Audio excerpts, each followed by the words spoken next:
Well, hello once again, everyone. You know who it is. It's Bob Martin, the RCSubGuy with the Nautilus Dry Docks. This is my weekly update video, and if you're watching this, you're probably interested in RC submarines, which is a good thing, because that's all we're going to be doing in this video. We got a lot to do, even though it's a shorter video. We are going to be building out 2 cylinders. We're going to be testing out the Steampunk Neptune submarine conversion. We're going to take a look at a new filament type for 3D printing.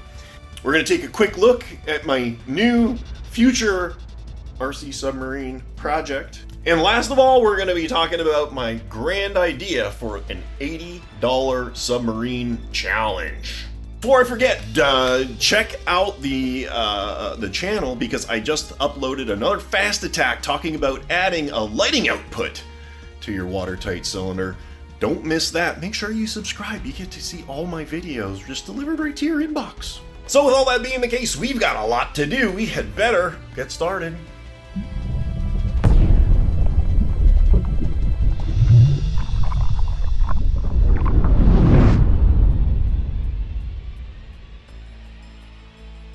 All right, we're continuing work on this 100mm dual tank watertight cylinder. Going to quickly install the 82 electronic pitch controller. That's going to go on one of the 2 stern servos. At this point, the customer has not built the boat, so he doesn't know which side they're going to go on, so it doesn't matter where I put it. I am going to randomly choose whichever servo is most convenient for me, and basically we're just gonna plug it in, mount it with some sticky tape underneath the cylinder tray. Next up, installation of the brushless electronic speed controller, which is paired with this brushless motor, and you can tell it's brushless because it's got 3 wires sticking out of it. This is a 12 amp electronic speed controller. Typically at full tilt, this motor will be pulling about 4, so we got about triple the capacity that we need to, and it's in a nice, small, economical package. I am going to solder on to these leads the little bullet connectors that come with this. So I'm going to go bust out my torch, and then that way we can just connect all of the wires up, and installation should be a breeze. The electronic speed controller has been connected to the brushless motor, and you can see the bullet connectors that I have on here. I'm just going to cover those with some heat shrink. Now, it doesn't matter which way you hook these up. If you switch wires around, it'll just change the direction that the brushless motor spins. So you just want to make sure that these aren't going to short, which is why you've got the heat shrink on there. And of course, we want to test it. So we've got our bi-directional control of that brushless motor.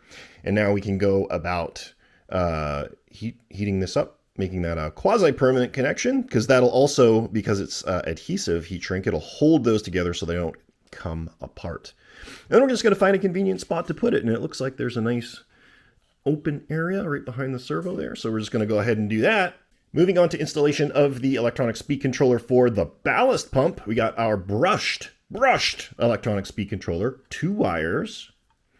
I mounted it up on top here just because it's nice and convenient, and we can easily put our servo leads on the connectors here. You notice that these are labeled. We've got main battery power and we've got pump power. So now we just need to connect pump power to our pumps. And this is why you check things as you go. Got the pump all hooked up to the electronic speed controller, but when I try and activate the pump, it's like it's stalled. That's good. So what I'm going to do, quickly pop this out, pop the end cap off. These are easy to disassemble. We'll just take a quick look, see what's going on. So this is what we got now. Perfect. When these gears were in here, I just took it off and I tried to fire it up. It was binding, and then it like popped the gears off. So I'm going to reinstall this and see. It could have just been a little plastic booger or something in there, but I think we got this. I think we do. We'll just reassemble it and test it. So it turned out to be this. Now, if you look really closely, you can see a little bit of melted plastic. That's because I was running this gear. It was binding on the side of the housing. Super awesome quality control and tolerances from our Chinese friends. But now it seems to be working okay. Nice. All right. Well, we'll put our other gear back in there. Hey-ya! Get in. Get in. There we go. Now, without blowing apart. Nope. Not happy. It looks like this pocket is out of tolerance as well. Cool. Well, let's let me just see what we can do. Maybe we can fight it and grind it and make it work. And we did. Yeah, that's disappointing to have had to have spent the time and energy to do that, but it's not the end of the world. And for all of you doing this kind of stuff at home, you know, if that pump's not working anyway, what's the problem in taking it apart? You might as well try. Instead of, writing to Bob or Ron in the UK and saying, oh, my pump doesn't work, just take it apart and fix it. It's fine. You can do it. All right, let's put this back together again. Connect the electronic speed controller to the other pump on the other side. And the forward Ballast pump has been wired in. This is where I elected to put the electronic speed controller. It fits nice in there. And obviously where you put it is going to depend on what speed controller you use. I have also, by the way, tested the pump, and it is, unlike its sister or brother, functional. Now we need to start running wires. And before we do that, we need to figure out where we're going to put our receiver.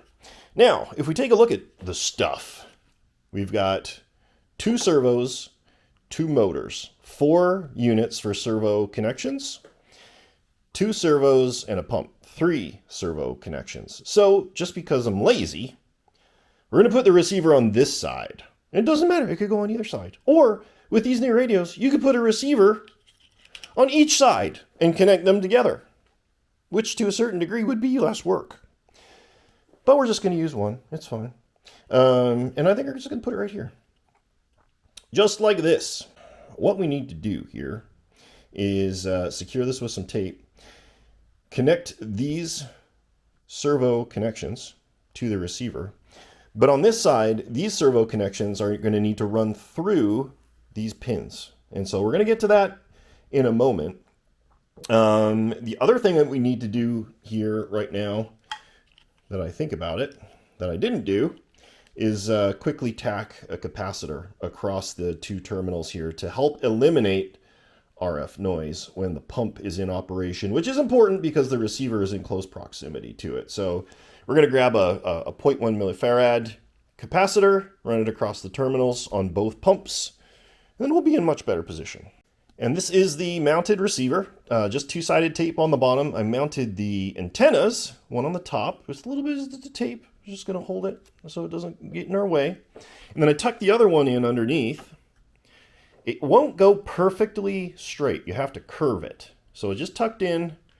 And you can see it make kind of a U shape right there. Ideally, you want these antennas at 90 degrees to each other, but that's just not feasible in 90% of cylinders. So this will work. This will work just fine.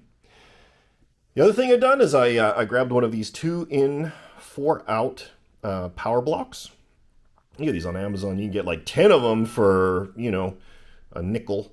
And this runs into the electronic switch. So this is power out. And I put a connector in here so that you can disconnect it, take the whole battery out to charge it.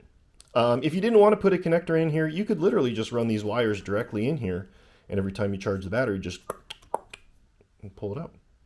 The reason we want 4 on the outside is we need power out to the block, but also power out to the electronic speed controller for the ballast pump. And that way we don't need to do any splicing or everything. I like this because it makes things tidy and easy to maintain. So what we're going to do now, run some power to these blocks, mark them so we know what is what, and we'll just continue running all of our power.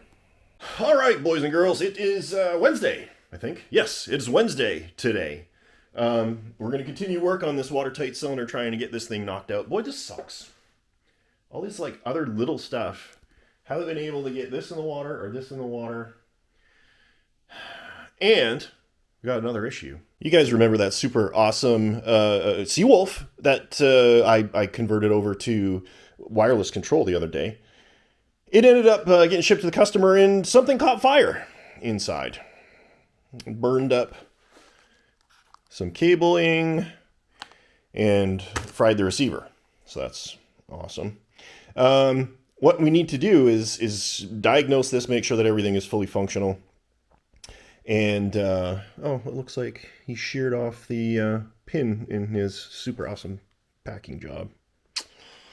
It's great. All right. But when he was cutting wires and stuff, he sliced through this one right here. So that's got to get repaired. Where does this go to? Yeah, that's that servo. This one's dead. So that would explain it. When you cut the wires, it stops stuff from working. Do you understand, people? Let's see if we can knock this thing out in a record time. Well, that was quick and painless. Made the repair to the rear servo, and it seems to be all good. We got the power on the transmitter center. Hey-ya! Telemetry recovered. Good deal. We got diplanes. We got rudders. We've got throttle. Now, the only reason I know the throttle's working because I can see the light on the electronic speed controller there. And we got pump, which is on the switch right here, switch C. So I'm just going to pull all the air out of there. You can see that bladder deflating. And you'll hear the sound difference when it's empty. There you go. Everything's working. I took off the broken horn here and replaced it with these aluminum horns, and I'm going to send him an extra one just because I love him so much. If he wants to replace that one, he can do that too.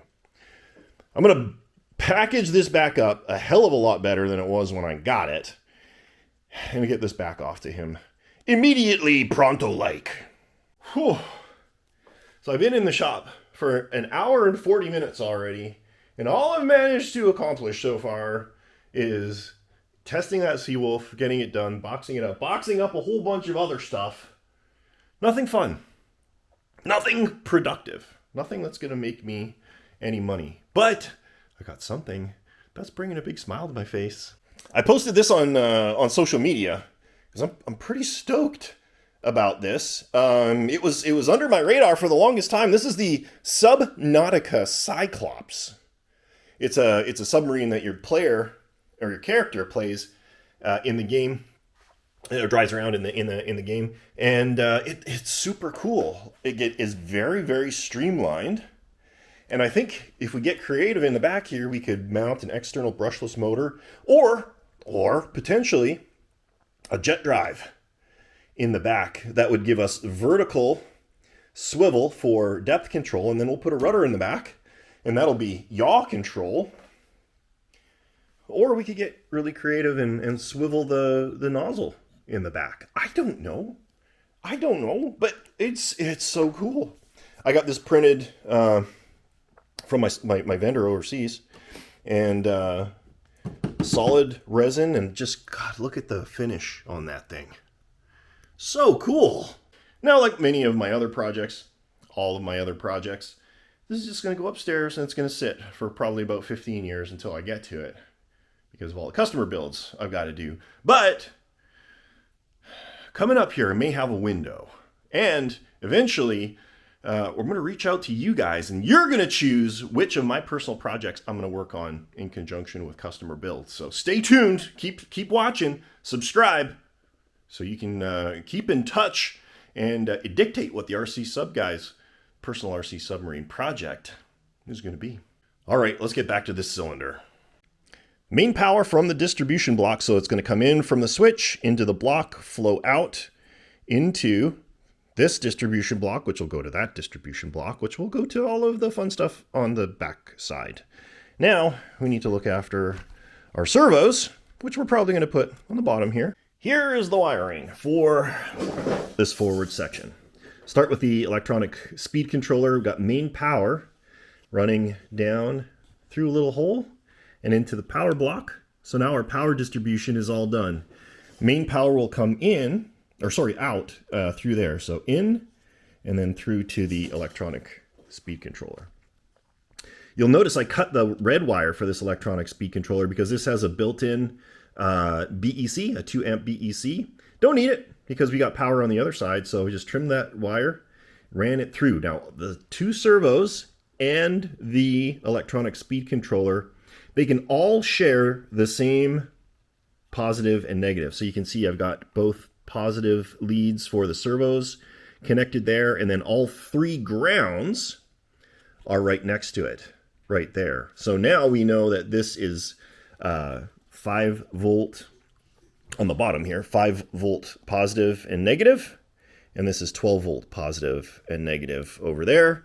And then each signal wire goes in its own slot here, which corresponds to these right here. So now we just need to make sure whatever we do on the other side matches up to what we did on this side. And of course, everything is tidy. I use these little wire clips to make sure that the cables don't fall down or anything like that. So I think aside from maybe tidying up this antenna for the remote on-off switch, this forward section is done. All right, let's take a look at what we got going on here. So the power, positive and negative for the servos, got connected to this lead, which is the motor. So positive, negative, and signal. So the motor signal, positive and negative. Now that positive and negative from the receiver is going to feed all of this stuff. So the only thing that we need for the pump ESC and the servo is signal. And we've got that signal wire running up, plugged into channel 2 right there. And then we've got a spare, which is the other one, which is just sitting right here kind of loose, hanging out, because we ran out of channels in the receiver. But he'll have one functional servo up at the front. So in theory, all we need to do now is plug it in and hope nothing explodes. Well, it's Friday. Had the drawing for the Nereid Rose last night, and a local, Nathan, won it. I think he said he was going to donate the radio back. That's pretty cool. But he's moving and can't pick this up for like a month. So I get to hang on to it for that long. How are we going to do today? That's a silly question. This should be ready for testing. Let's see if we can make a fire or something. All right, let's take a look at this. All the functions, it's all connected together. It's all acting as one big cylinder. We've got rudder on the right stick. We've got forward planes on the right stick. We have throttle on the left stick. And I put that on an expo curve, so it's a little less jumpy as a big brushless. We've got a ballast system, and because there's two tanks, we can control it individually. So this is the rear tank.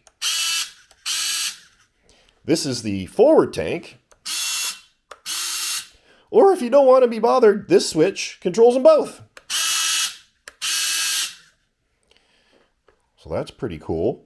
So you could, flood the front, wait a few seconds, flood the back if you want your boat to go, down like that or up like that, or adjust the trim or do all sorts of cool things. Pretty cool. So this is all functional. Everything is working. I'm just going to put it back together again, ship it out, and get it the heck out of my shop. So I finished up that 100 mil cylinder, got it out of here. Guess what I'm doing now? And I do want to reiterate, I don't enjoy putting cylinders together. It's not fun. It's not hard. It's just kind of boring. And it's something that everybody who owns an RC submarine should be able to do by themselves. So I object wholeheartedly to having anybody get me to put their cylinder together.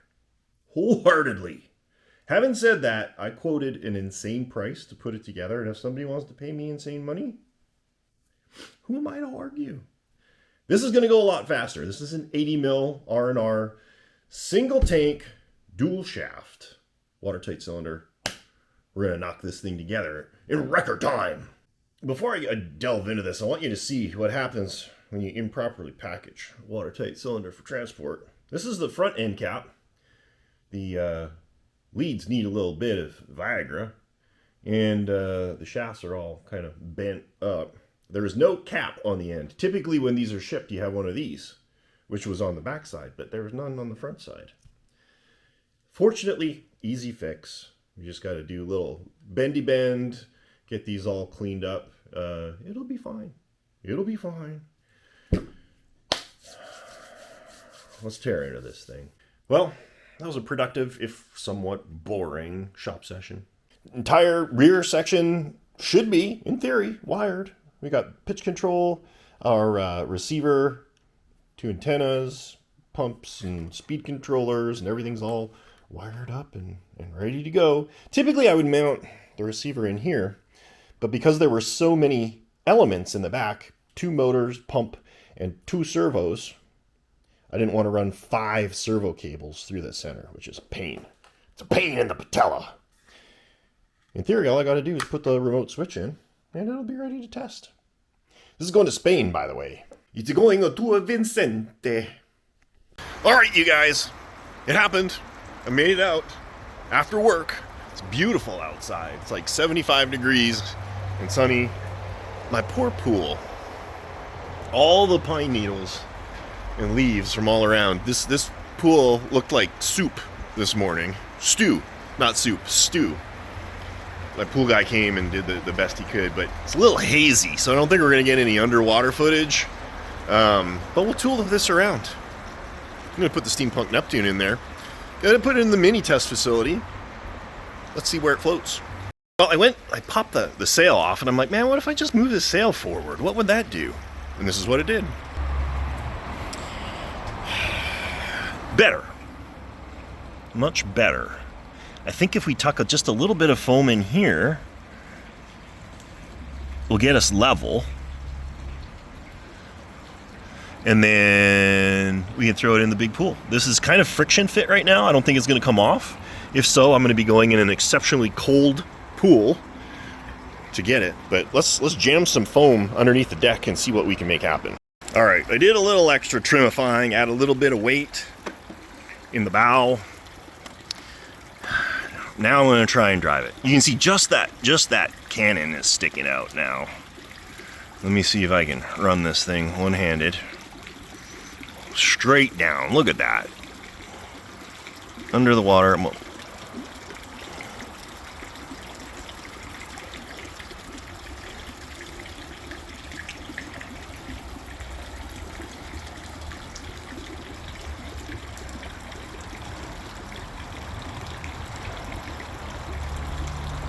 And this, by the way, is less than half throttle.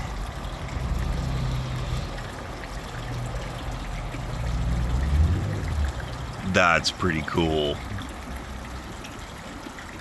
Well, turn. This is so much fun.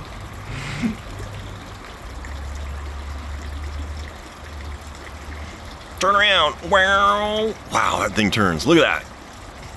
It's like a skid. Whoop. I'm getting messed up here. I'm steering with my offhand.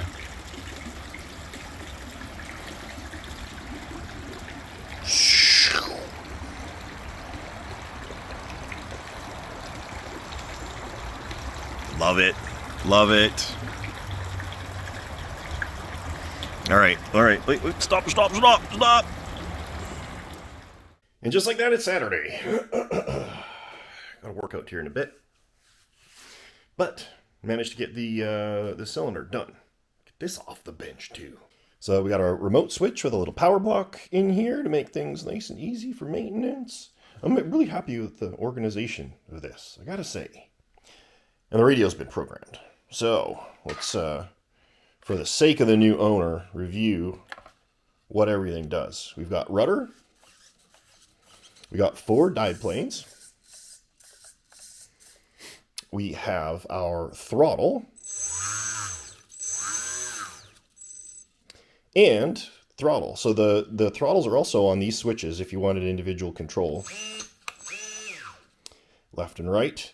But they're getting mixed on this, so they'll both move with this. So just ignore these. Just don't even bother with them. And then we've got our ballast system on switch C. And I think, oh, stern plane override. So this is on a pitch controller.